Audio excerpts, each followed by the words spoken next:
Greetings, Micronians. It is I, Heretic of You here. Normally we'd be doing an unboxing of Robotech, but I thought I would do something different this video. I just sort of talk about, well, maybe a little bit about Robotech and a little bit about, you know, taking on big projects and, you know, finishing them and what it takes, or, you know, just things that I do that I figured these tips might help you guys out. So first off, if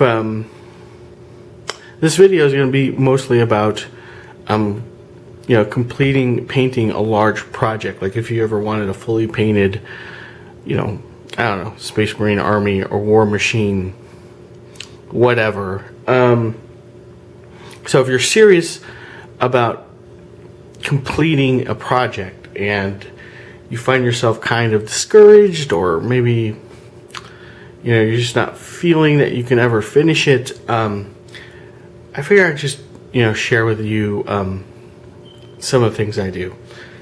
So let's talk about Robotech. This is a just a commission I was asked to do, and I am a huge Robotech fan. All right, it was the let's see, how do I say this? It was the cartoon that when I would run home from school, you know, and flip on the TV, and this was my daily ritual, watching Robotech. And I know a lot of anime connoisseurs might be scoffing at the screen right now, like, you know, Robotech is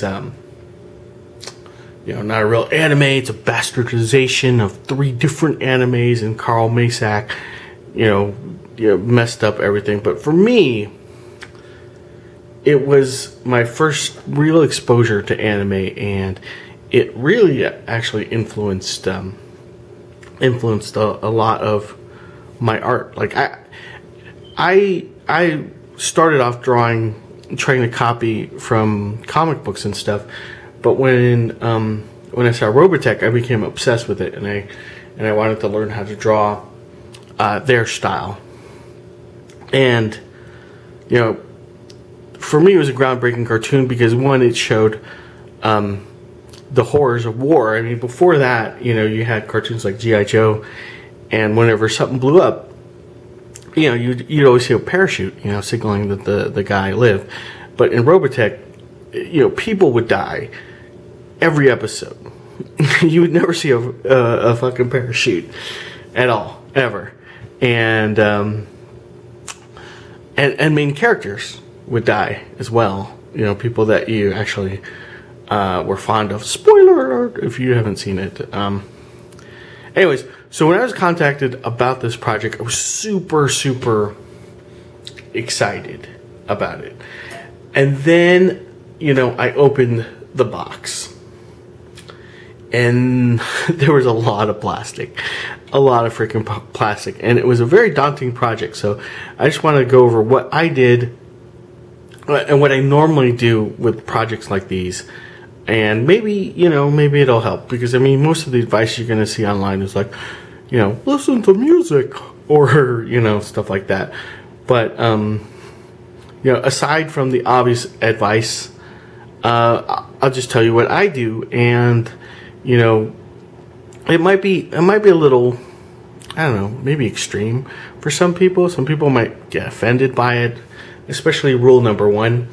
But, you know, if you're serious about getting your stuff fully painted on the table, I find that these are the things that I do, and you can go through all my videos since, I don't know, 2008, 2007, I don't know. No matter what system I played, you know, whether it was Warhammer, Fantasy, Dystopian Wars, Blood Bowl, or whatever, Super Dungeon Explorer, every game that I played has always featured fully painted miniatures. So, yeah, I mean, I'm not just talking out of my ass here. I mean, I actually do what I preach. So, let's go over rule number 1. Rule number 1 is pretty simple, but probably the hardest one for people to do. And this is going to be the onus on you. And that is, let's say you have a project like this and you're like, okay, I want to play this game. I want to try it out, but I only want to play it when it's fully painted. So that means you can never, ever put a model on the table that isn't painted. Not even work in progress. I know a lot of people are saying, that's pretty extreme. I could be working on a model and then, maybe over the weekend I can finish it or whatever. But let me tell you what that does. If you are not allowed to play a model until it's fully painted, that gives you the incentive to paint it. So no matter how badass, this one particular model you need, maybe it's a dreadnought or a character or something like that, you can't use them. You're going to get your ass kicked and beat down every game until he's fully painted and on the table. The second that you put him on the table, unpainted or half painted, you've set yourself a message saying, that's okay now. He's on the table, and it just makes it that much harder to go back and finish the paint job. So that's rule number 1. And if you could do rule number 1, you're in pretty good shape. Okay? Rule number 2, and I actually broke this rule when I was doing this project. As you can see, this is a lot of models. Big plastic. I brought him out for scale. I'll give you scale. That's a Warcaster next to a Zentradi battle pot. So you can see, it's very repetitive. It's large models. It's white. I mean, it was kind of a nightmare for me. But what I did, or what I normally do, I call this Marine with Bolter. So you should always start off with the most boring and most repetitive thing first. And if you can power your way through, let's say you're doing a squad of 10 Marines, and your normal setup is a veteran sarge, a heavy weapon, and a special weapon, okay? So you do the regular Marine with bolters first. You power through them, and you give yourself something to look forward to. Like, there's going to be a variation, on the next set of guys, I get to do a special weapon, or I get to do a heavy weapon, or finally I get to the sarge. And it does help, because getting through all the boring stuff means that everything else is downhill. And another thing is you get your techniques down. By the time you get to that 10th model, so that veteran sarge or that character will look even better.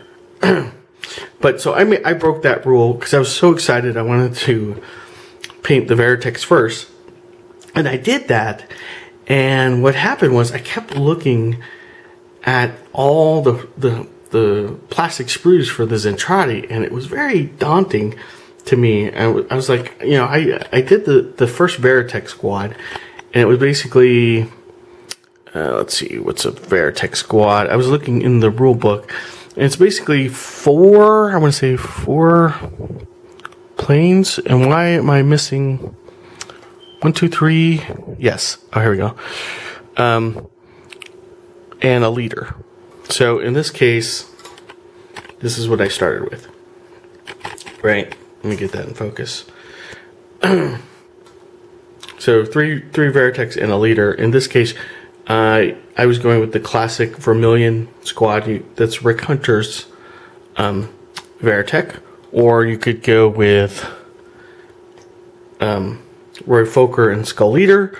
Or you can even do it from the cartoon where Rick Hunter first joins on, and he's underneath Roy Fokker.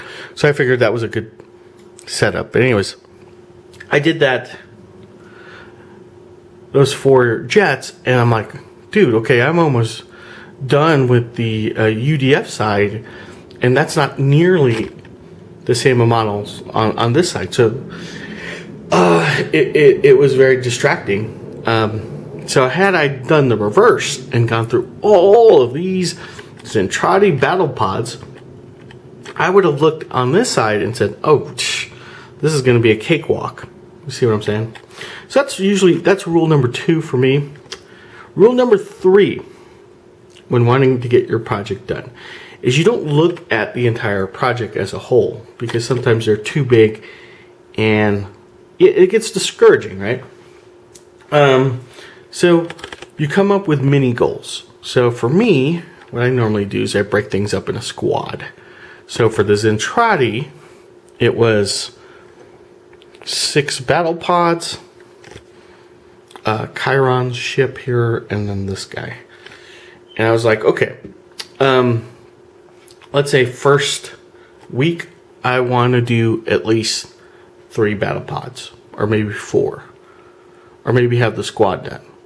Anyways, you complete your sub missions or your mini goals, and you build momentum. You start building momentum as things start getting done, as that box of gray sprues start getting lower and lower. You build that momentum, and you build that confidence, and you do it a squad at a time, and you don't think of the project as a whole, or you at least try not to. And then, you know, that just makes it super. It just makes it doable. It makes it. It just feels like you're not doing an entire project. You're just, you're gonna paint a squad, and then when that squad's done, you're like, hey, I just need another squad of Zentradi, and I'm done with that entire side. So that's not so bad once you get half of it done. Right? And then once you get half of that done, you're like, well, the UDF side's not that many models, right? I mean, this is one squad. It's 4 of the destroids. That's easy to do. Okay. Last rule, really an optional one, but if you're doing just a basic base job like I'm doing, this is just a time saver. This is what I like to do. So if you're not doing anything fancy, let's say you're just doing cork sand and glue. At the time of assembly, I always base my models. Take the extra 2 minutes to base it, throw the sand on and the glue, because I hate the fact of going back and having to base all this crap.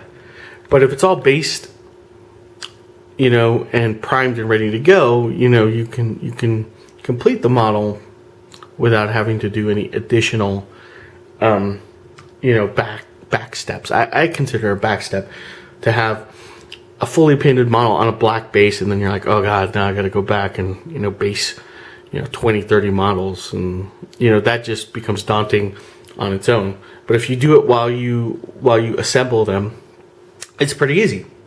So anyways, that is pretty much it.